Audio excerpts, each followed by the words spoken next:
கல்கியினுடைய நாவல்களுக்கு ஒரு தனித்தன்மை இருக்கும். வரலாற்று சம்பவங்களை அடிப்படையாக கொண்டிருக்கும். வரலாற்று செய்திகளை சொல்கின்ற ஒரு நாவலாக அவருடைய நாவல்கள் அமைந்திருக்கும். அந்த வகையிலே சிவகாமியின் சபதம் இந்த நாவலை படிக்கும்போது நமக்கு அப்பப்போ ஒளிச்சத்தம் கேட்டுக்கொண்டிருக்கும். கற்சிலைகளை செதுக்குகின்ற ஒளிச்சத்தம் நம்மை அறியாமல் நம் காதிலே வந்து கேட்கும். அந்த அளவிற்கு அங்கே அவருடைய எழுத்துக்கள் அமைந்திருக்கும். இது எந்த காலகட்டத்தை சொல்லுகின்றது என்று சொன்னால், மகேந்திரவர்ம பல்லவர்களுடைய காலகட்டத்தில் இதனுடைய கதை நடக்கின்றது. இந்த மகேந்திரவர்ம பல்லவன் தான் மாமல்லைபுரத்தை உருவாக்கியவன் என்று நாம் அறிகின்றோம். அது கிட்டத்தட்ட 3 தலைமுறைகளாக மாமல்லபுரம் உருவாக்கப்பட்டது. அங்க உள்ள கோயில்கள், சிற்பங்கள், சிலைகள்லாம் 3 தலைமுறைகளாக செதுக்கப்பட்டு பணிகள் நடந்து கொண்டே இருக்கின்றது. இன்னும் அங்கு போனா முடிவடையாத கோயில்களும் அங்கே இருக்கும். அந்த வகையிலே முதலாவதாக அதற்கு பிள்ளையார் சொல்லி போட்டு ஆரம்பித்து வைத்தவன், அந்த மாமல்லபுர சிற்பங்களை செதுக்குவதற்கு ஆரம்பித்து வைத்தவர் மகேந்திரவர்ம பல்லவர். அவருடைய மகன்தான் நரசிம்ம பல்லவன். அவனுக்கு தான் மாமல்லன் அப்படிங்கக்கூடிய ஒரு பட்டம் உண்டு. இந்த மகேந்திரவர்ம பல்லவர் ஒரு சமயம் அந்த அவருடைய மகன் சிறுவனாக இருந்த பொழுது அந்த நரசிம்மன் என்ற மாமல்லனை கூட்டுக்கொண்டு கடற்கரைக்கு செல்லுகின்றார். அந்த கடற்கரைக்கு போகும் பொழுது அப்போ அங்க வந்து வெறும் பாறைகள் தான் இருந்தது. கடற்கரை ஒட்டி நிறைய பாறைகள், இந்த பக்கம் மலைகள், அப்படின்னு பாறைகளும் மலைகளுமாக இருந்து கொண்டிருக்கின்றது. அதை அப்படியே பார்த்துக்கிட்டு இருக்காங்க. அப்போதான் அந்த குழந்தை, அவருடைய மகன் நரசிம்மன் குழந்தை இல்லையா, அவனுக்கு ஒரு கற்பனை. பொதுவாகவே குழந்தைகளுக்கு எல்லை மீறிய, அளவுக்கு மீறிய கற்பனைகள் அப்படிங்கக்கூடியதுக்கு அதற்கு சொந்தக்காரர்கள் யார் அப்படின்னு பார்த்தீங்கன்னா குழந்தைகள் தான். அந்த அளவுக்கு கற்பனைகள் பண்ணுவாங்க.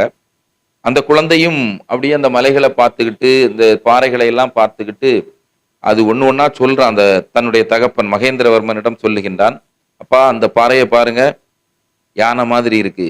இந்த பாறையை பாருங்க, ரதம் மாதிரியே இருக்கு பாருங்கப்பா.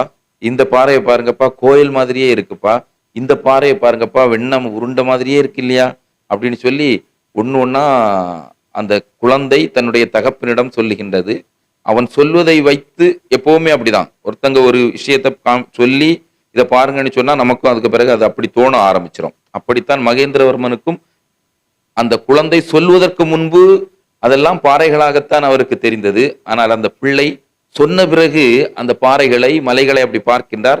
அங்கே ரதங்களும் யானைகளும் குதிரைகளும் வெண்ணெய் உருண்டைகளும் கோயில்களுமாக அவருக்கு ஒரு காட்சி அளிக்கின்றது. அப்படியே மனதுக்குள் ஒரு எண்ணம் வருகின்றது, இதையெல்லாம் நாம் இப்படியே மாட்டிவிட்டால் என்ன, சரித்திரம் என்றைக்கும் பேசுமே, இந்த பாறைகளை கோயிலாக, ரதங்களாக, சிலைகளாக நாம் மாற்றிவிட்டால் என்ன என்ற ஒரு எண்ணம் மகேந்திரவர்மனுக்குள் வருகின்றது. அதற்கு பிறகுதான் அங்கே சிற்ப வேலைகள் ஆரம்பமாக்கப்படுகின்றது. வருகின்றார் சிற்பிகள்லாம் நிறைய பேர்த்து அழைச்சிட்டு வராரு. அப்படி அழைத்து வரப்பட்ட ஒரு தலைமை சிற்பி தான் ஆயனார். அந்த ஆயனார் என்ற தலைமை சிற்பியினுடைய மகள் சிவகாமி. அவள்தான் கதையினுடைய நாயகி. அற்புதமான ஒரு நாட்டிய மங்கை. கதை இப்படித்தான் ஆரம்பிக்கின்றது. அவளுடைய நாட்டிய அரங்கேற்றம் நடைபெற்று கொண்டிருக்கின்றது. அது பாதியில் தடைபட்டு விடுகின்றது. ஏன் தடைபட்டு விடுகின்றது என்று சொன்னால், எல்லோரும் ரசித்துக் கொண்டிருக்கின்றார்கள். அப்ப அவருக்கு ஒரு செய்தி வருகின்றது, புலிகேசி நம்முடைய காஞ்சி நகரை நோக்கி வந்து கொண்டிருக்கின்றான், படையெடுத்து வந்து கொண்டிருக்கின்றான் என்ற ஒரு செய்தி வரும் பொழுது அந்த நாட்டிய அரங்கேற்றம் தடையுறுகின்றது. அப்படிதான் கதை ஆரம்பிக்கின்றது. அப்புறமா அது அப்படி கதை போயிட்டே இருக்கின்றது. மிகப்பெரிய ஒரு நாட்டிய மங்கையாக அங்கே சிவகாமி வருகின்றார். இந்த சிவகாமிக்கும், தலைமை சிற்பியினுடைய மகள் சிவகாமிக்கும், மகேந்திரவர்மன் மன்னவனுடைய மகன், அந்த குழந்தை சொன்னோம் இல்லையா நரசிம்மன், கொஞ்சம் வளர்ந்து பெரியவராங்கிறாங்க 2 பேரும். இருவருக்கும் இடையே ஒரு காதல் அரும்புகின்றது. அற்புதமான ஒரு வளர் இளம் பிராயத்து காதல் என்று நாம் சொல்லலாம். இந்த அளவிற்கு அந்த காதலை நம் மனதுக்கு மிக மிக நெருக்கமாக எழுதியிருப்பார் கல்கி அவர்கள். சிவகாமி அவங்கதான் மிகப்பெரிய ஒரு முக்கிய பங்கு. அத்தனை கதாபாத்திரங்களையும் இயக்குகின்ற ஒரு கதாபாத்திரமாக இங்கே சிவகாமி இருக்கிறாங்க. பரதநாட்டிய கலையிலே உச்சம் பெற்றவர். பல்லவ நாட்டிற்குள் மட்டுமல்ல, பாண்டிய நாடு, சோழ நாடு, வாதாபி வரைக்கும் இவர்களுடைய பரதக்கலையினுடைய அருமை பெருகி இருக்கின்றது. அது வரைக்கும் இவருடைய பரதத்தை காண்பதற்கு மக்கள் ஆவலாக இருக்கின்றார்கள். இவருடைய காதல், நரசிம்மனோடு இருக்கக்கூடிய அந்த காதல் ஒரு பக்கம், இன்னொரு பக்கம் இவர் மீது காதல் வயப்பட்டு புத்த பிட்சுவாக, நாகநந்தியாக அந்த சிற்ப வேலை நடைபெறக்கூடிய அந்த சிற்பக்கூடத்திற்குள் இருக்கின்ற புலிகேசியினுடைய அண்ணன் நீலகேசி. அவரும் ஒரு வில்லன் தான். இருந்தாலும் இந்த சிவகாமியின் மீது அளவு கடந்த ஒரு காதல் அப்படிங்கக்கூடிய நிலையில் அவரும் அங்க இருக்கிறாரு. இந்த நிலையில்தான் படையெடுப்புகள், சண்டை, போர் எல்லாம் நடக்குது. ஒரு கட்டத்துல சிவகாமியை இங்க இருந்து காஞ்சியில் இருந்து கடத்தி வாதாபியில் கொண்டு வைத்து விடுகின்றார்கள். அங்கதான் அந்த சபதம் அப்படிங்கக்கூடியது. வாதாபியில் கொண்டு அந்த நாகநந்தின்னு சொன்னோம் இல்லையா, அந்த நாகநந்தி நீலகேசி, தம்பி புலிகேசி, அண்ணன் நீலகேசி. இந்த அண்ணன் தம்பிக்காக நாட்டை விட்டு கொடுத்து விட்டு புத்த பிட்சுவாக மாறியிருப்பான். புத்த பிட்சுவாக மாறியிருந்தாலும் சிவகாமியை பார்த்த பின்பு அவனுடைய மனது சலனப்படுகின்றது. அந்த அளவிற்கு அழகு அவளுடைய நடனத்தில், முக்கியமாக நடனத்தை அங்கே சொல்லுகின்றார். நான் ஒரு காலகட்டத்தில் அஜந்தா குகையிலே வசித்து வந்தேன்.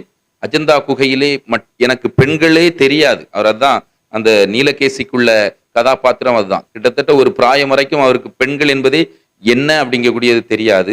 அஜந்தா குகையிலே ஒளித்து வசித்து வருகின்றார். அப்பதான் அங்க அந்த குகையிலே பல நாட்டிய சிலைகள் எல்லாம் இருக்கின்றது, நாட்டிய ஓவியங்கள் எல்லாம் இருக்கின்றது. அந்த ஓவியத்தில் இருக்கக்கூடிய பெண்களை அவர் ரசிச்சு பார்த்துக்கிட்டு இருக்கிறாரு. அந்த பெண், ஓவியத்தில் இருக்கக்கூடிய பெண் எப்படி இருப்பாளோ அதே மாதிரி ஒரு பெண்ணை நான் பார்த்தேன், அது நீதான் சிவகாமி என்று சொல்லுகின்றார். அதனாலதான் அந்த நாட்டியத்தை நீ எனக்கு காணணும், எனக்கு வாழ்நாள் முழுக்க உன்னுடைய நாட்டியத்தை பார்த்து கொண்டிருக்க வேண்டிய ஆவல்தான் அப்படிங்கக்கூடிய அளவில் அந்த நாட்டியத்தின் மீது மிகப்பெரிய காதல், அதனால் சிவகாமியின் மீது காதல் அப்படிங்கக்கூடிய அளவில் அந்த நீலகேசி அங்கே வருகின்றார். அந்த நீலகேசி மிகப்பெரிய மாயஜால தந்திரம்லாம் தெரிஞ்சுக்கிட்டவர், புத்த பிட்சுவாக இருந்து. அவரு கடத்தி கொண்டு போய் வாதாபியில வச்சுறாங்க. வாதாபியில் வைத்த அவளை மீட்டெடுப்பதற்காக காதலன் நரசிம்மன், பரஞ்சோதி இவங்க எல்லாம் வர்றாங்க. கூப்பிடுறாங்க, வந்துருமா அப்படின்னு சொல்லும் பொழுது அந்த இடத்தில் தான் அவள் ஒரு சபதம் சொல்கின்றாள். இந்த வாதாபியை விட்டு அவளை ஒரு அரண்மனைக்குள் வைத்திருக்கின்றார். இந்த மாளிகையை விட்டு நான் வெளியே வரணும் அப்படின்னு சொன்னா நீங்க படையெடுத்து இந்த வாதாபியை தீக்கிரையாக்கி இந்த புலிகேசியை இவனை அழித்து என்னை மீட்டு கொண்டு செல்ல வேண்டும் என்றால் நீங்கள் செல்லுங்கள். அப்படி அழைத்தால் மட்டும்தான் நான் உங்களோடு வர முடியும், மற்றபடி நான் வரமாட்டேன். இப்படி ஓடி ஒழித்து உங்கள் பின்னால் நான் வர முடியாது என்று சொல்லிவிடுகின்றாள். அப்படி அவளுடைய அந்த சபதம் நிறைவேறியதா என்பதுதான் அந்த கதையோட்டமாக இருக்கும். ரொம்ப த்ரில்லிங்கான ஒரு நாவல் அப்படின்னு நம்ம சொல்லலாம். படிக்க படிக்க ஆர்வத்தை தூண்டிவிட்டு கொண்டே இருக்கும். பக்கத்திற்கு பக்கம் அந்த காட்சிகள், வர்ணனைகள் அப்படிங்கக்கூடியது எடுத்தோம்னு சொன்னா அப்படி படிச்சுக்கிட்டு இருக்கலாம் வேகமா. அந்த அளவிற்கு சுவாரஸ்யமான ஒரு நாவல் இந்த சிவகாமியினுடைய சபதம். அதில் வரக்கூடிய கதாபாத்திரங்கள் ஒன்னொன்னும் தனித்தன்மை வாய்ந்த ஒரு கதாபாத்திரங்கள். கண்ணபுரான் அப்படிங்கக்கூடிய ஒரு கதாபாத்திரம் வருகின்றது, கமலி அப்படிங்கக்கூடிய ஒரு கதாபாத்திரம் வருகின்றது. இப்படி எல்லாமும் அப்படி ஒரு த்ரில்லிங்கா போயிட்டு இருக்கக்கூடிய அற்புதமான ஒரு நாவல் தான் இந்த சிவகாமியின் சபதம். இதை படிக்கும் பொழுது நமக்கு அப்பப்போ குதிரை ஓடுகின்ற சத்தம் கேட்கும், ஆறு சலசலத்து ஓடுகின்ற சத்தம் கேட்கும்.